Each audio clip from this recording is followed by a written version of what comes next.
মাহবুব Ali Zaki sir, তার মৃত্যুতে শোকে স্তব্ধ পুরো সিলেট, শোকে স্তব্ধ ঢাকা ক্যাপিটালস। কান্নায় ভেঙে পড়েন মুশফিকুর রহিম। নিজের কান্না ধরে রাখতে পারছিলেন না মোহাম্মদ মিথুন, শান্তরা।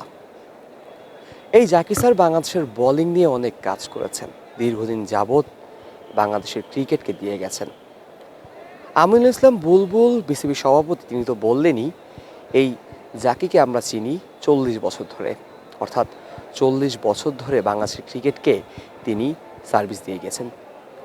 মাশরাফি বিন মুর্তজা তার একটি পোস্টে তিনি বলেছিলেন যে বোলিংয়ের বায়োমেকানিক্স স্যার আপনার থেকে বেশি কেউ বোঝে না, ওপারে ভালো থাকবেন। প্রতিটি দলই জাকি স্যারকে নিয়ে পোস্ট করেছেন। জাকি স্যারকে শেষ গোসল করানোর পর যখন স্টেডিয়ামে নিয়ে আসছিল, তখন পাশ দিয়ে ছিলাম, সেই অ্যাম্বুলেন্সের পাশেই ছিলাম এবং আসছিলাম স্টেডিয়ামের দিকে। একটা কথা মনে পড়লো, ঢাকা ক্যাপিটালস যেদিন ক্রিকেটার্স একাডেমিতে প্র্যাকটিস করেন সেদিন তার সাথে কথা হয়েছিল।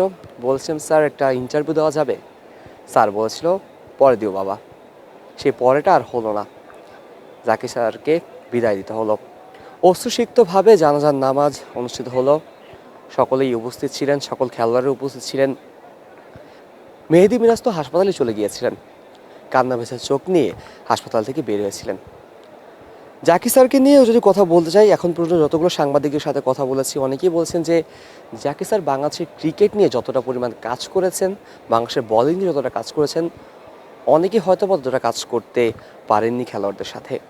তাসকিন, মোস্তাফিজদের সবাই দেখে, কিন্তু তাদেরকে যে উঠিয়ে আনা বা যখন তারা ইনজুরিতে পড়েন বা অফ ফর্মে থাকেন, তখন তাদেরকে যেই কোচ পিতার মতো করে তাদেরকে গ্রুমিং করে বাংলাদেশের স্টার বানিয়েছেন, তাদের মধ্যেই জাকি স্যার একজন। আজ জাকি স্যার নাফরা দেশে চলে গিয়েছেন, কিন্তু তার যে অবদান বাংলাদেশ ক্রিকেটের, সেটা ভোলার মতো নয়। আমি অর্থাৎ আজ অনফিল্ড জাকি স্যারকে যখন নিয়ে আসা হচ্ছিল স্টেডিয়ামে, তার শেষ যে যাত্রা স্টেডিয়ামের পথে, সেই যাত্রার সাক্ষী হতে পেরেছিলাম। চোখ জড়িয়ে আসছিল, কিন্তু জাকি স্যারের অবদানগুলো ভোলা যাচ্ছিল না। জাকি স্যারকে নিয়ে যতই বলবো ততই কথা কম হবে, কিন্তু এ কথা শেষ করার মতো নয়।